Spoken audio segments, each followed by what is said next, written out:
5 posisi tubuh saat beberes rumah agar tidak cepat lelah dan sakit pinggang.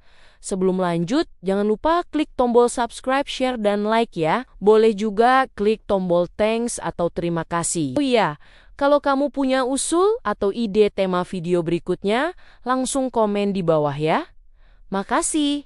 Dan kita lanjut sekarang. Halo Bu Ibu semua, semoga sehat dan bahagia terus ya. Baru mulai beberes rumah sebentar, tapi pinggang sudah ngirim sinyal darurat, lutut ikut-ikutan protes, dan tenaga rasanya langsung ditarik ke mode hemat. Padahal, niat awal cuma mau nyapu sebentar, ujung-ujungnya duduk sambil pegang pinggang dan mikir, ini rumah atau arena latihan fisik. Banyak ibu-ibu ngerasa capeknya itu wajar.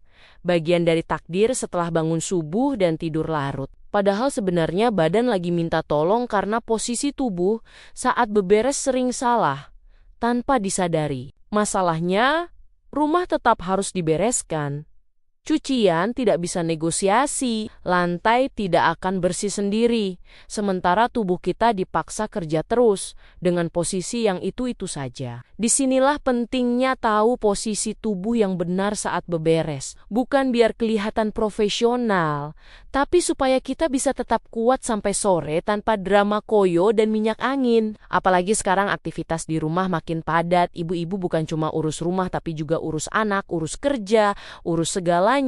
Rasanya badan dipakai sistem lembur tapi tanpa tunjangan. Beberapa waktu lalu, sebuah media pernah membahas peningkatan keluhan nyeri pinggang dan punggung pada ibu rumah tangga akibat aktivitas domestik yang dilakukan dengan postur tubuh kurang tepat. Artinya ini bukan masalah sepele atau cuman keluhan iseng, tapi nyata dan dialami banyak ibu. Jadi pembahasan ini bukan sekadar teori, tapi bekal penting supaya beberes rumah tetap jalan, badan tetap sehat, dan kita tidak harus pilih antara rumah rapi atau pinggang selamat. Posisi pertama yang paling sering jadi sumber drama pinggang adalah membungkuk dari pinggang tanpa ampun. Ini posisi favorit emak-emak saat nyapu, ngepel, atau ambil mainan anak yang jumlahnya seperti tidak ada habisnya. Kita sering merasa cuma sebentar.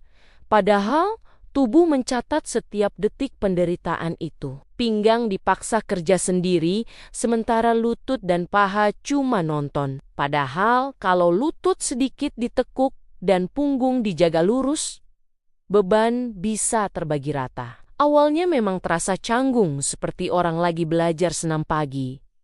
Tapi lama-lama, badan jadi lebih bersahabat dan tidak langsung minta jatah koyo malam harinya. Masih soal membungkuk, sering kali kita lakukan sambil setengah tergesa karena pengen cepat selesai. Ambil mainan satu-satu, bungkuk lagi, sampai akhirnya pinggang panas sendiri. Coba bayangkan kalau setiap bungkuk itu seperti nabung rasa sakit untuk nanti malam. Dengan menurunkan badan pakai lutut dan mendekatkan barang ke tubuh, gerakan jadi lebih aman. Memang terlihat sedikit ribet, tapi jauh lebih murah daripada beli obat pegal setiap minggu. Posisi kedua yang diam-diam menyiksa adalah berdiri terlalu lama sambil mengunci lutut. Biasanya kejadian waktu cuci piring, setrika, atau masak sambil bengong mikirin harga sembako. Kita berdiri seperti patung museum, tidak bergerak, tidak sadar kalau tekanan di pinggang dan kaki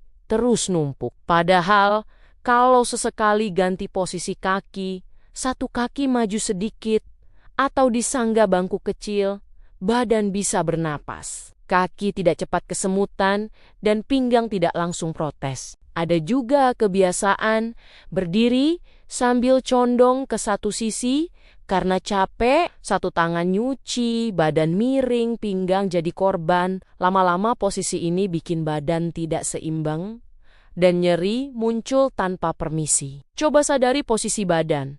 Berdiri tegak tapi santai, bahu tidak tegang, dan kaki bergantian menopang. Beberes jadi terasa lebih ringan dan tidak seperti latihan baris berbaris. Posisi ketiga adalah jongkok terlalu lama tanpa teman. Biasanya saat bersihin kamar mandi, ambil barang di rak bawah, atau beberes sudut rumah yang jarang disentuh. Jongkok lama itu seperti uji kesabaran lutut dan pinggang. Awalnya kuat, lama-lama lutut bunyi sendiri. Pakai bangku kecil atau duduk setengah di kursi rendah bisa jadi penyelamat. Badan lebih stabil dan tidak perlu bangun sambil meringis seperti nenek-nenek, padahal umur masih muda. Sering juga kita jongkok sambil badan condong ke depan, tangan kerja, pinggang ikut tertarik. Ini kombinasi maut kalau dilakukan lama. Dengan duduk di bangku rendah, posisi punggung bisa lebih lurus dan tangan lebih leluasa. Kerjaan jadi lebih cepat selesai dan badan tidak langsung ambruk kelelahan. Kadang, alat sederhana itu bukan tanda malas, tapi tanda sayang sama tubuh sendiri. Posisi keempat yang sering bikin pinggang terkejut adalah mengangkat barang berat pakai tenaga pinggang. Galon, ember air, karung beras, semua terasa ringan di pikiran tapi berat di badan. Kita refleks angkat cepat-cepat, lalu pinggang seperti ditusuk halus. Padahal kalau barang didekatkan ke tubuh dan lutut ditekuk, tenaga bisa dibantu oleh kaki. Kaki itu besar dan kuat. Sayang kalau cuma dipakai buat jalan ke dapur. Ada juga kebiasaan mengangkat sambil miring karena ruang sempit. Ini makin bikin pinggang kerja ekstra. Lebih baik geser badan pelan-pelan. Atur posisi kaki, baru angkat. Memang sedikit lebih lama, tapi jauh lebih aman. Pinggang itu bukan mesin derek yang bisa dipaksa kerja keras tanpa protes. Posisi kelima yang sering tidak disadari adalah memutar badan sambil membawa beban. Contohnya, angkat ember lalu langsung putar badan buat jalan. Gerakan kecil ini sering dianggap sepele, tapi pinggang sangat tidak suka. Kombinasi angkat dan putar itu seperti kejutan buat otot. Lebih aman kalau putar seluruh tubuh dengan langkah kaki, bukan cuma pinggangnya saja. Kita sering buru-buru karena merasa pekerjaan rumah tidak ada habisnya. Padahal sedikit lebih pelan bisa menyelamatkan tubuh dari sakit yang berkepanjangan. Memutar badan dengan kaki memang terasa lebih ribet, tapi pinggang jadi lebih tenang. Badan kita itu setia menemani dari pagi sampai malam. Jadi sudah seharusnya diperlakukan dengan lebih ramah. Kalau dipikir-pikir, tubuh kita itu sebenarnya sudah kasih banyak tanda. Cuma sering kita abaikan karena fokusnya ke lantai kinclong dan dapur wangi. Badan sudah minta lurus sedikit, tapi pikiran masih kecucian yang belum kering. Kita sering menganggap capek dan pegal itu harga normal. Jadi ibu rumah tangga, padahal tubuh bukan cicilan yang harus ditahan sampai lunas. Sedikit perhatian ke posisi badan bisa bikin aktivitas yang sama terasa lebih ringan, walau kerjaannya tetap itu-itu saja. Menjadi ibu rumah tangga itu sudah seperti pekerjaan serba bisa. Kadang atlet angkat beban, kadang penari lentur, kadang juga patung berdiri lama di depan wastafel. Bedanya, atlet punya pelatih dan pemanasan, kita sering langsung turun lapangan tanpa aba-aba. Kalau posisi tubuh lebih dijaga, bukan cuma pinggang yang berterima kasih, tapi juga hati yang jadi lebih sabar. Rumah rapi sambil badan tetap waras itu, kombinasi impian banyak ibu. Pelan-pelan saja Bu Ibu, tidak perlu buru-buru. Jadi superhero rumah tangga, beres itu penting.